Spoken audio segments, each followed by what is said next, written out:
It's the Eagle Community Television Forum with your host, Gary Shorman. Hi everyone, I'm Gary Shorman, and this is a forum on Eagle Communications. Tell you what, we have a special program and a special guest here. Our guest is from the Fox News desk, a Fox News anchor, Bret Baier. Good to have you along with us, Bret. Thanks for being here. You know, you're in Abilene, Kansas. We're videotaping this over in Abilene, Kansas, and you're going to be doing a special thing over the next 24 hours here in Abilene, but it's a kind of accumulation of a lot of effort. You have a new book out. Tell me about your book.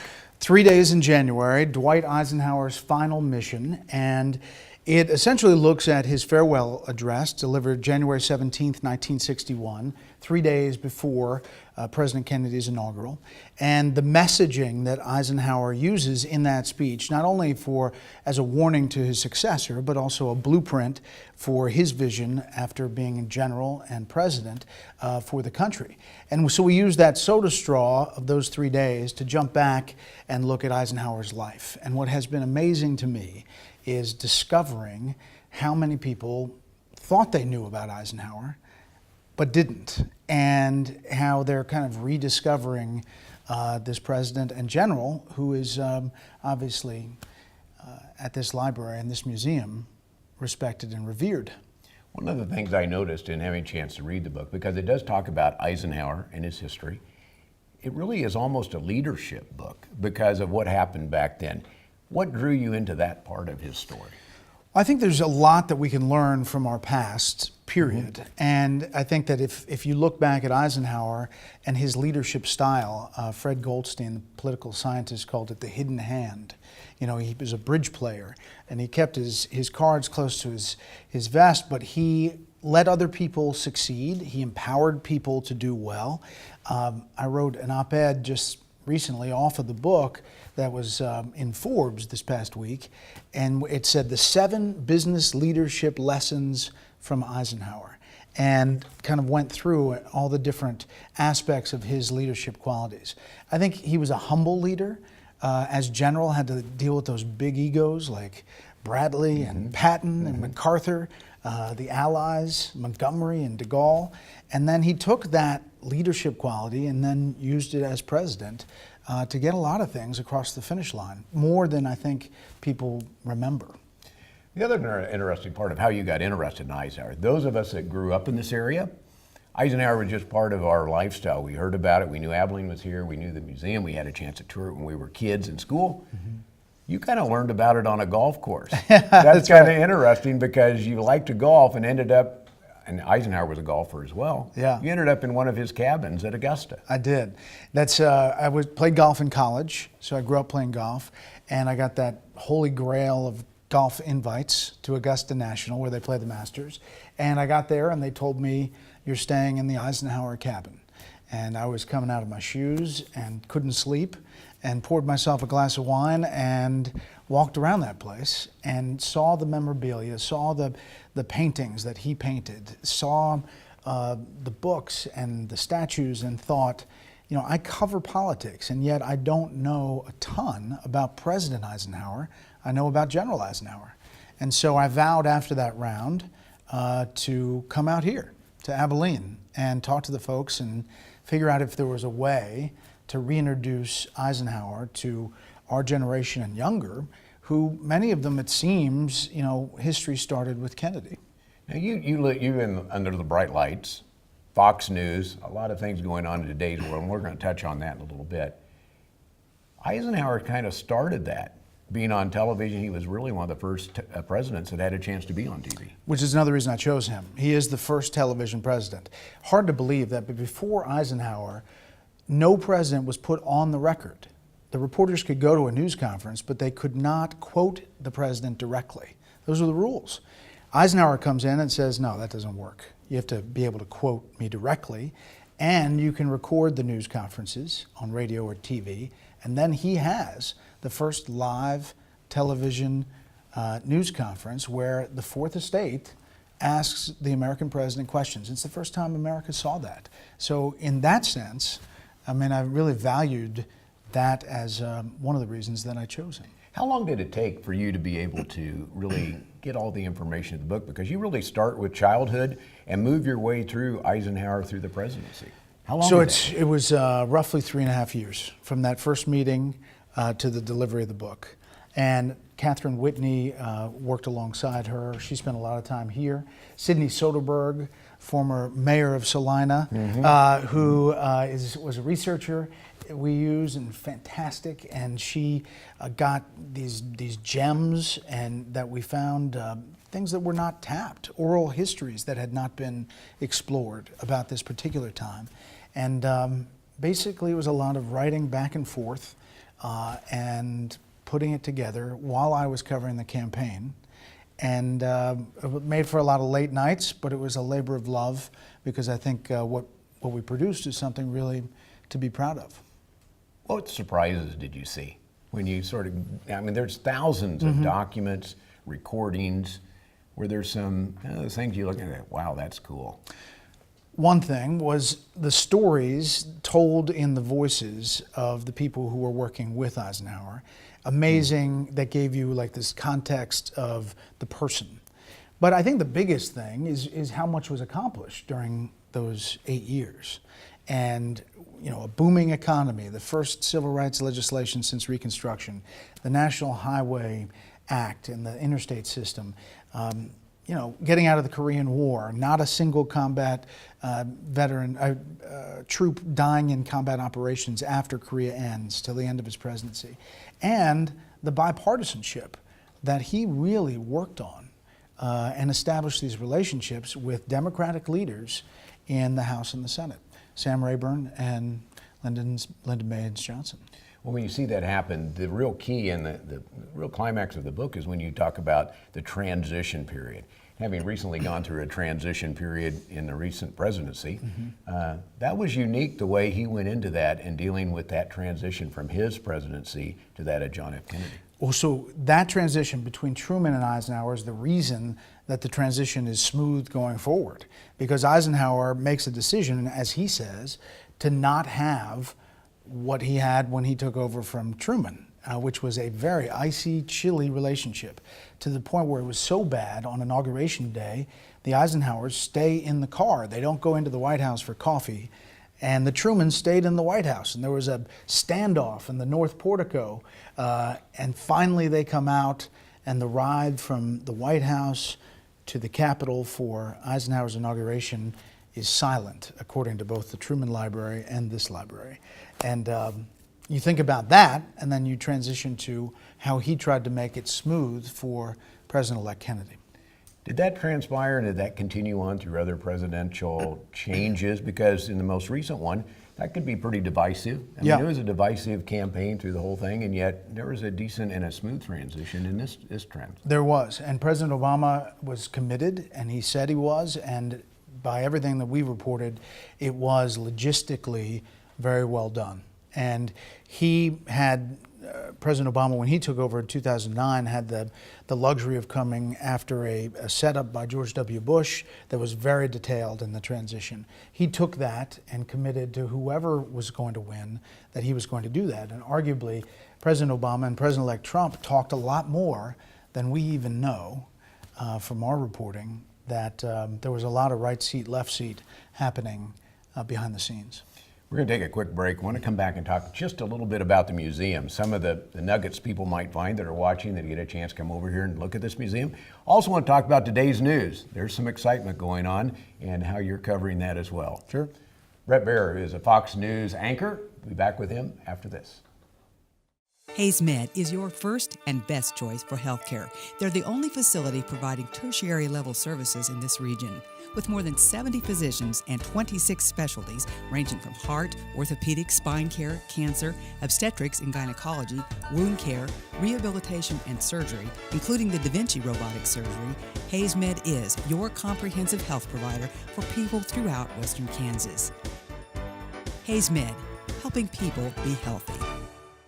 Are you frustrated with Wi-Fi dead zones in your home? It happens when you don't have Pulse, the cutting-edge Wi-Fi solution from Eagle Communications. A Pulse-certified Eagle technician maps your home, then installs a dual-band modem and router, plus discrete access points to deliver wall-to-wall Wi-Fi with no dead zones. Pulse powers all your family's devices in all the places you love to live. Get Pulse. Wi-Fi made simple. Only from Eagle Communications. Call today. Welcome back to the second half of our Forum program here on Eagle Television. Again, good to have you watching along. If you have any questions, comments, ideas for great shows like this one, we don't get real anchors from Fox News every day. Send them to me at gary.shorman@eaglecom.net. I'd like to hear from you. Bret Baier is our guest. He's Fox News anchor. You've seen him on Fox News as you watch all the different things going on in our political world right now. Bret, we talked about a little bit your research in the museum. Mm-hmm. What are some nuggets people will find here when they come to Abilene to look at this museum? Just fantastic things to see. I love the D-Day table, where D-Day is planned. I mean, I think that is such a cool centerpiece of who Eisenhower was. You know, I think people here may know, but people around the country don't know that when he leaves the presidency, the one thing he asks of President Kennedy is to get Congress to pass a bill that takes him from president back to general in his official title. So Congress does pass it, Kennedy signs it, and he then becomes General Eisenhower again and is buried in his uniform. I think that part of the museum is just so fascinating, where he works at that table to plan D-Day. I think also, you know, for me, seeing the actual farewell address, and I actually, you know, held the one, and that kind of gives you... That was a little hard to get to, by the way, wasn't it? I mean, it kind of gives you goosebumps, you know, the scribbles of his edits and how he kind of moves things around. I think it's living history, and I think if anybody wants to see our past, we can learn from it in the future. Bret, the reviews on your book have really been strong. Some powerful comments coming back on that. That a surprise to you? I know you've been involved with Eisenhower, but really the people reading about it have been surprised and really giving you great reviews on the book. Yeah, it's been a great team effort, but we were humbled by some of that reaction from historians like Michael Beschloss and Jay Winnick, Douglas Brinkley. Tom Brokaw wrote a really glowing review, and you know, I think it speaks to the power of the story and the fact that it's so relevant today that these folks are weighing in. And fortunately, a lot of people have been typing up their own reviews on Amazon and Barnes & Noble and other things. Bret, today's world, Fox News, you're in the middle of it. The transition from Obama to Trump, that had to be just amazing to be in the middle of that with that whole transition, the election itself, the surprise there. What was it like being in your chair behind the camera trying to explain this to the viewers out there? Obviously, it's a huge, contentious time, a very close election. Just relating to the book, you know, as the back and forth is happening and the election's coming to an end, the deadline for the book to submit it to my publisher was 2 months before Election Day. So the book starts with the meeting between President-elect Kennedy and President Eisenhower, and it ends with the meeting between President-elect Trump and President Obama. So I had two endings.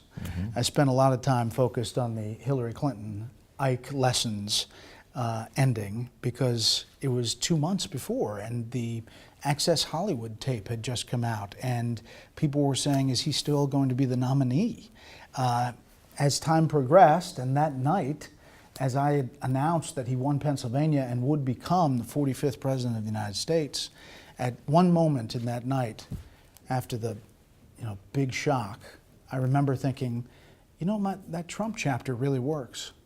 It tied in well. It really, was there anybody, even in Fox News, that would be probably the network most supportive, anybody believe that Trump was going to get elected? I guess Sean Hannity did, but you know, there's obviously the news side of Fox and the opinion side, and I'm the news page, and on the news side, we had exit polls that were essentially telling us that we were going to make a call for Hillary Clinton at 11 p.m. Eastern Time. And so as we started the broadcast on election night, that is what the numbers were telling us. And so you see this evolution through the night as we start to get the raw vote totals in from these states, that there is this light that goes off that says, you need to start looking at the path that Hillary Clinton can take. And it's getting narrower and narrower. And about 9 o'clock, we suddenly realized that Donald Trump could win. And then it took till obviously 2:30 in the morning before he did. You mentioned the word contentious because in many ways the world is contentious, but politics in general, you see the Democrats not sitting in the seats when they should be voting and those sort of things. Is there an end in sight for that? Tough to see right now, but elections do have consequences, but how the parties deal with each other in Washington, I think tells you a lot. And right now it is not a great environment. It is a very partisan place. I think there are things that eventually the administration and Republicans and Democrats can work on, but if they took a chapter from Eisenhower, they would be doing a lot more, and they would be doing a lot more outreach. Twitter is an interesting communication tool for the new president, and I don't know if the communication is sitting well on both sides. When I was reading your book, that's one of the things, because Eisenhower started using television to do that. All of a sudden you have this new transition to this Twitter type of, and some of it seems to be really non-productive for the national. Some of it seems to deal with some pretty minor things, but it's been Trump's way to communicate. How are you dealing with that in the newsroom? We follow it closely. And, a Fox News alert. Here's a new tweet. No, I mean, everybody does. And that is, he is talking around the White House press corps directly to the American people. And in one sense, from an administration point of view, I suppose that's good. In another sense, I think Eisenhower would say less is more. And especially from the Oval Office, words matter.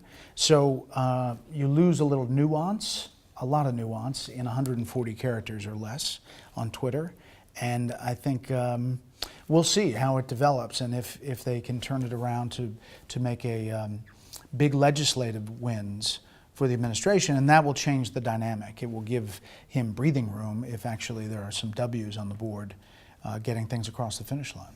Be great to see that happen. You have a great book. Why should people go buy it? Well, I think it breathes life into that time. Even if you know Eisenhower, you think you know Eisenhower, you will learn something new, and it gives a perspective on the man that is very relevant today. If there were more Eisenhowers in the world, it would be a better place. And the museum, why should they come here? Such a gem of a place. And you discover, I've been here a number of times, and you discover new things every time you come. So I think get here now, and then when they do the renovation and it's all finished, come back, because it's going to be spectacular. Bret, thanks for being on here. Thanks for being in Abilene. Thanks for being on our program as well. Happy to do it. Bret Baier, Fox News anchor, here on The Forum on Eagle Community Television. Thanks for watching. The Forum's brought to you by Eagle Communications, our community connected. It's a beautiful day in our super high-speed internet great customer service neighborhood. Like you, this is where we live. In fact, our company is employee-owned, so it's our goal to improve the quality of life for everyone in our community by delivering faster, more reliable internet, clearer, more feature-laden phone service, quality TV channels, all with the level of customer service you'd expect from people who are your neighbors. Eagle Communications, our community connected.